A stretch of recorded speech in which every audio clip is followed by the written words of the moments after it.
Il y a des différences entre chaque personne et on voit la vitalité d'un mouvement en voyant la diversité des types de leadership.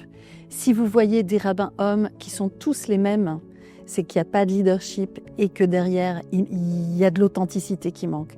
Une chose qui m'a frappée au forum de l'appel des femmes pour la paix, c'est justement la multiplicité des leaderships féminins qu'on a vus en action et qui, moi, me disent que dans ce lieu, il y a un vrai respect du potentiel et du rôle de chaque personne. Et c'est ça qui me frappe. Et pour moi, pour que la paix avance, il faut que chaque personne, femme ou homme, s'autorise à être soi-même et à agir là où je suis vraiment forte, compétente dans mon domaine. Et c'est pour ça que j'étais tellement heureuse que des Palestiniens et Palestiniennes parlent du problème palestinien, que des Israéliennes engagées pour la paix puissent être présentes, que des Afghanes, Iraniennes, des personnes d'Afrique, du Maroc et d'ailleurs, et d'Afrique noire, puissent être là pour parler de ce qu'elles connaissent.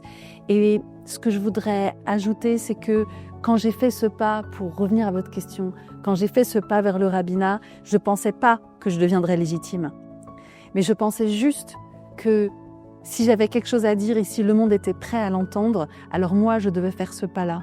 Et on ne sait pas toujours qu'on a la compétence d'agir, mais en essayant, et c'est l'expérience que j'ai entendue de toutes les femmes et de tous les jeunes présents aujourd'hui, en essayant, on y arrive. Et plus on a du soutien, mieux c'est. Et c'est ça que produit pour nous des rassemblements comme aujourd'hui. Avoir le soutien pour que ces étapes avancent et qu'on réussisse à agir comme on le doit pour la paix.